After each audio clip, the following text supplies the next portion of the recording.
മനസ്സിലാകട്ടെ എന്ന നിലക്ക് ഞാനൊന്ന് കൃത്യമായി ഒരു ചോദ്യം ചോദിച്ചിരുന്നു. ആ ചോദ്യം മറക്കാതിരിക്കാൻ വേണ്ടി നിങ്ങളോടൊന്നുകൂടി കേൾപ്പിക്കുകയാണ്. എന്നിട്ട് ഇൻഷാ അല്ലാഹ് പേരോട് ആ ചോദ്യത്തെ എങ്ങനെയാണ് അട്ടിമറിച്ചത് എന്നും അട്ടിമറിയുടെ നിജസ്ഥിതി എന്താണെന്നും നിങ്ങളുടെ ശ്രദ്ധയിൽപ്പെടുത്തുന്നതാണ്. അതുകൊണ്ട് എന്റെ ചോദ്യം ഒന്ന് കേട്ടോളൂ. ഇനി നോക്കൂ, നിങ്ങൾ കഅബ പൊളിക്കാൻ വേണ്ടി വന്നില്ലേ ഒരു കൂട്ടര്? അബ്രഹത്തിന്റെ നേതൃത്വത്തിൽ ഒരു സംഘം കഅബ പൊളിക്കാൻ വേണ്ടി വന്നില്ലേ? കഅബ പൊളിക്കാൻ വേണ്ടി വന്നപ്പോ അബ്ദുൽ മുത്തലിബ് എന്താ ചെയ്തത്?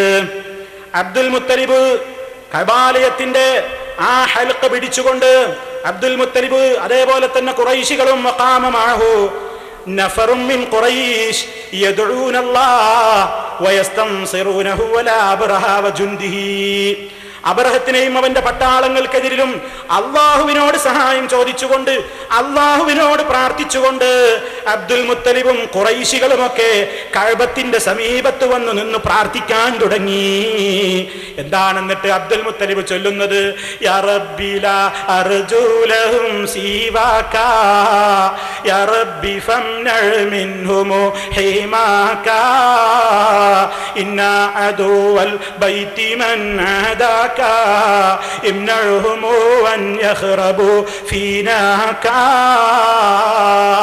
അബ്ദുൽ മുത്തലിബ് അല്ലാഹ് വിളിക്കുകയാണ്. അബ്ദുൽ മുത്തലിബ് അല്ലാഹനെ വിളിക്കുകയാണ്. യാ റബ്ബി, എന്റെ റബ്ബേ, ഈ വരുന്ന ശത്രുക്കൾക്കെതിരിൽ എനിക്ക് ഒരാളെയും പ്രതീക്ഷയില്ല. നിന്നെ മാത്രമാണ് ഞാൻ പ്രതീക്ഷിക്കുന്നത്. പടച്ചവനെ, നിന്റെ ഭവനത്തെ നീ സംരക്ഷിക്കണം. നിന്റെ വീടിന്റെ ശത്രു നിന്നോട് ശത്രുത പുലർത്തുന്നവനാണ്. നിന്റെ ഈ വീടിന്റെ ഇതിന്റെ പരിപാവനത്വം ഇത് നശിപ്പിക്കുന്നതിനെ നീ തടയണേ എന്ന് അവര് പ്രാർത്ഥിക്കുകയാണ്. ആര്? അബ്ദുൽ മുത്തലിബും ഖുറൈശികളും പ്രാർത്ഥിച്ചു. ഏതാ അല്ലാഹ്? അല്ലാഹ് ഏതാണ്? ആ അല്ലാഹ്, അവര് വിളിച്ച അല്ലാഹ് ഏതാനാ നിങ്ങൾ പറയേണ്ടത്? നാം പറയുന്നു അത് നമ്മൾ പറയുന്ന അതേ അല്ലാഹ് തന്നെയാണ്. ഇവര് പറയുന്നു, പറയുമോ? അല്ലെങ്കിൽ പറയാൻ നിങ്ങൾക്ക് ധൈര്യമുണ്ടോ, കഴിയുമോ? അത് വേറെ അല്ലാഹയുടെ, നിങ്ങൾ അതും പറയും, അതിലപ്പുറവും പറയും. അവര് പ്രാർത്ഥിച്ചു അല്ലാഹനോട്. ഇത് വിശുദ്ധ ഖുർആൻ പറയുന്നില്ലേ? അല്ലാഹനോട് വിളിച്ചു പ്രാർത്ഥിച്ചു മുശ്രിക്കുകൾ എന്ന് പറയുന്നില്ലേ? ഫൈദാ റകിബൂ ഫിൽ ഫുൽകി. ഞാൻ ആയത്തോതിട്ട് നീട്ടുന്നില്ല, ചുരുക്കി പറയട്ടെ, ആശയം പറയാം. സമുദ്രത്തിലൂടെ അവർ യാത്ര ചെയ്തുകൊണ്ടിരിക്കുമ്പോ, തിരമാലകൾ അവരെ ആവരണം ചെയ്തുകൊണ്ടിരിക്കുമ്പോ അവരെ അള്ളാഹുവിനെ ആത്മാർത്ഥമായി തന്നെ വിളിച്ചു പ്രാർത്ഥിക്കുന്നു. അവിടെ നമുക്ക് കാണാം എന്താ അല്ലാഹ് പറയുന്നത് അവരെ സംബന്ധിച്ച് എന്ന് തഫ്സീറിൽ കാണാം. അന്നഹും ഇദൻ ഖതാ റജാഉഹും അനിദ് ദുനിയാ റജഉ ഇലൽ ഫിത്രത്തി ശാഹിദത്തി ബിത്തൗഹീദി വവഹദു വഅഖ്ലസു. അവരങ്ങനെ പ്രയാസം വന്നു കഴിഞ്ഞാൽ, ദുനിയാവിനെ പറ്റിയുള്ള പ്രതീക്ഷ അസ്തം കഴിഞ്ഞാൽ, അവർക്ക് അപകടങ്ങൾ ഉണ്ടായി കഴിഞ്ഞാൽ അവരതാ ശുദ്ധമായ തൗഹീദിലേക്ക് മടങ്ങുന്നു. അവരുടെ ഫിത്രത്ത്, പ്രകൃതി, അള്ളയാണ് രക്ഷിക്കാൻ കഴിവുള്ളവൻ എന്നതിലേക്ക് അവർ മടങ്ങും. അവരേകനാക്കും, നിഷ്കളങ്കരായിട്ട് പ്രാർത്ഥിക്കും. എന്നിട്ട് അള്ളാഹ് പറയാണ്, അള്ളാഹു ചെയ്തതിനെ പറ്റി മുഫസ്സിർ പറയണത് ഫൈദാ അൻജാഹും. അങ്ങനെ അള്ളാഹു അവരെ രക്ഷപ്പെടുത്തിയാൽ, ശരിക്കും ശ്രദ്ധിച്ചോ, അള്ളാഹു അവരെ വിളി കേട്ടിട്ട് അള്ളാഹ് അവരെ രക്ഷപ്പെടുത്തിയാൽ ആദു ഇലാമാ കാനൂ അലൈഹി മിൻ ഹുബ്ബി ദുനിയാ വഅശ്റഫ്. അവരാ പഴയ ശിർക്കിലേക്ക് തന്നെയാണ് മടങ്ങിപ്പോകും. അപ്പൊ ആരെയാണ് ഇവര് അള്ളാഹ് പേരിട്ട് വിളിച്ചത്?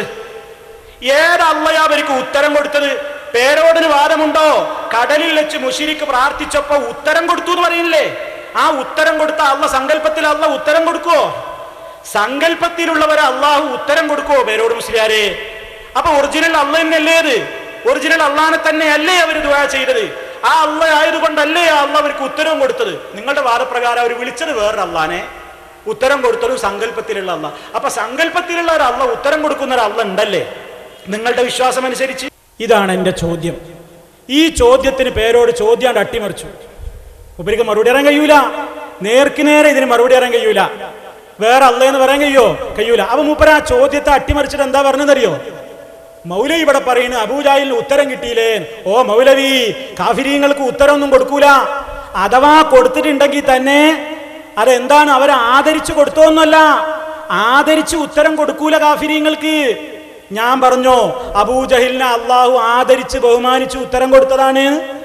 മുശ്രിക്കീങ്ങളെ അള്ളാഹു ആദരിച്ച് ബഹുമാനിച്ച് ഉത്തരം കൊടുത്തതാണ്. എനിക്ക് വാദമുണ്ടോ?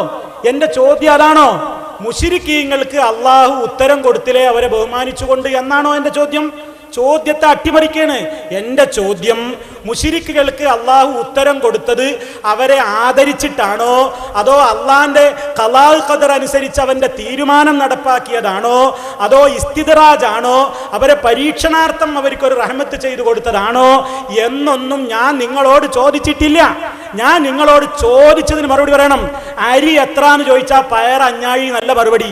നിങ്ങളോട് ചോദിച്ചത് അബൂജഹലിന് അള്ളാഹു ഉത്തരം കൊടുത്തത്, കടലിൽ വെച്ച് പ്രാർത്ഥിച്ച മുശ്രിക്കിന് അള്ളാഹു ഉത്തരം കൊടുത്തത് ആ മുശ്രിക്കിനെ ആദരിച്ചുകൊണ്ടാണോ ബഹുമാനിച്ചുകൊണ്ടാണോ അതോ അള്ളാന്റെ ഖലാ ഖദർ മുൻ തീരുമാനപ്രകാരം വിധി നടപ്പാക്കിയതാണോ എന്നൊന്നും ഞാൻ ചോദിച്ചിട്ടില്ല.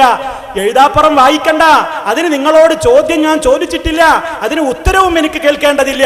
എനിക്ക് വാദവുമില്ല അള്ളാഹ് അബൂജഹലിനെ ആദരിച്ച് ബഹുമാനിച്ചിട്ടാ ഉത്തരം കൊടുത്തത്. പക്ഷേ നിങ്ങൾ പറയേണ്ടത് എന്താ? ഉത്തരം കിട്ടിയില്ലേ? ആദരിച്ചിട്ടല്ല, അനാദരിച്ചിട്ടോ പിന്നെ ഖലാ ഖദറിന്റെ അടിസ്ഥാനത്തിലോ ഉത്തരം കിട്ടിയില്ലേ? ആ ഉത്തരം കൊടുത്ത അള്ളാഹു ആരാണ്? ഏത് അള്ളാനെയാ വിളിച്ചത്? ഏത് അള്ളയാ ഉത്തരം കൊടുത്തത്? ഇതാണ് നിങ്ങൾ പറയേണ്ടത്. അപ്പൊ മൂപ്പരയിന് പറയണത് എന്താണെന്നറിയോ? മൗലവി ഇപ്പൊ പറയണത് ഉത്തരം കിട്ടിയില്ലേ, ഉത്തരം കിട്ടിയില്ലേ, കാഫിറിന്റെ വിളിക്ക് ഉത്തരം കിട്ടൂല. അപ്പൊ തന്നെ മൂപ്പർക്ക് ഇങ്ങനെ തോന്നിയിട്ടോ, എന്ത് മൂപ്പർക്ക് ഇങ്ങനെ തോന്നി, ഈ പ്രസംഗം കേൾക്കുന്ന മനുഷ്യന്മാരും ഒക്കെ മടയന്മാരല്ലല്ലോ, കുറച്ച് ബുദ്ധിയുള്ളവരും ഉണ്ടാവുമല്ലോ. അപ്പൊ ഇവര് ചിന്തിക്കൂലേ, എന്ത് ഇങ്ങനെ മുശ്രിക്ക് വിളിച്ചപ്പോ ഉത്തരം കിട്ടി എന്നൊക്കെ പലയിടത്തും ഉണ്ടല്ലോ. അപ്പോ മൂപ്പര് ഒരു അടവ് പ്രയോഗിക്കുകയാണ്. മുത്തഅല്ലിമീങ്ങളാണ് സോപ്പിടുക.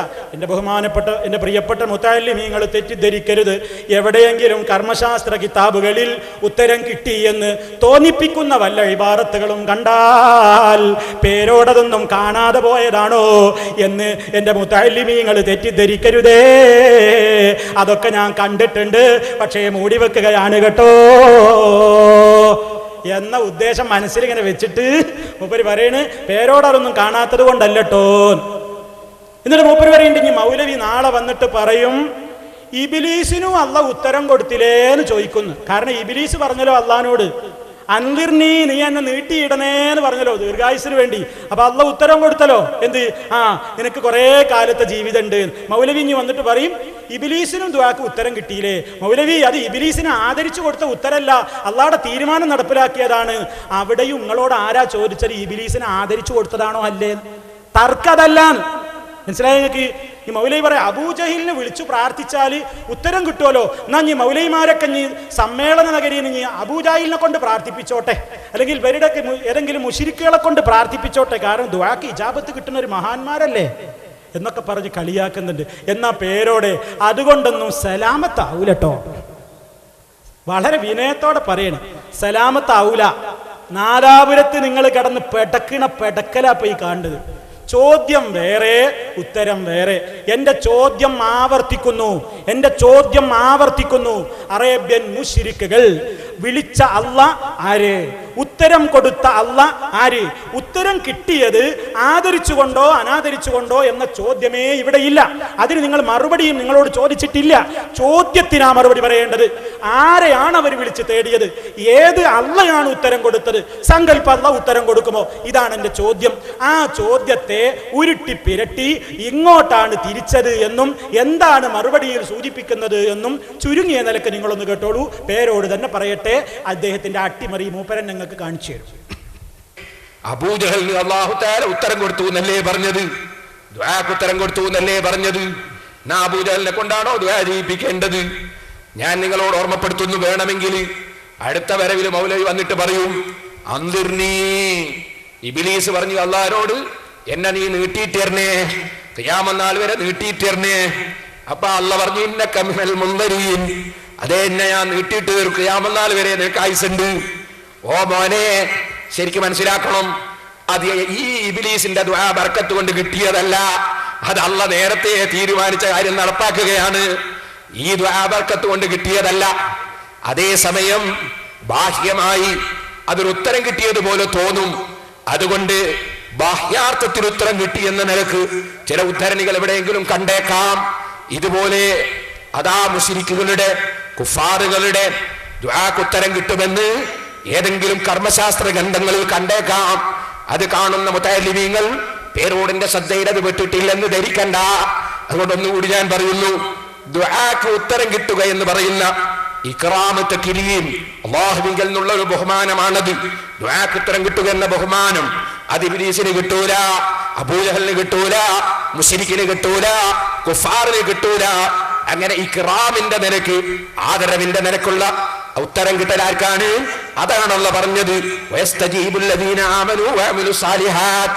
അത് തന്നെ ബുഖാരിയിലെ ഹദീസിലും പറഞ്ഞത്. മഹാന്മാര് ചോദിക്കും ഉത്തരമാണ്. ചോദിച്ചാൽ അപ്പ തന്നെ ഉത്തരമാണ് മഹാന്മാർ. അത് ബഹുമാനത്തിന്റെ നിലക്കുള്ള ഉത്തരം കിട്ടലാണ്. അതേ സമയത്ത് ഇബ്ലീസിന് കിട്ടി എന്ന് പറയുന്ന ഉത്തരം മുശ്രിക്കിനും കുഫാറിനും കിട്ടി എന്നാരെങ്കിലും പറഞ്ഞാൽ അതിന്റെ അർത്ഥം അള്ളാഹു നേരത്തെ തീരുമാനിച്ച കാര്യം അപ്പോഴങ്ങ് നടന്നു എന്നാണ്. ബാഹ്യമായി അവർക്ക് ഉത്തരം കിട്ടിയെന്ന് തോന്നിപ്പിച്ചു എന്നാണ്. അല്ലാതെ അവർക്ക് ദുആക്ക് ഉത്തരം കിട്ടാനുള്ള അർഹതയുണ്ടെന്നല്ല. അതും കൂടി ഒന്ന് ചേർത്ത് മനസ്സിലാക്കണേ മുത്തഅല്ലിമീങ്ങളെ.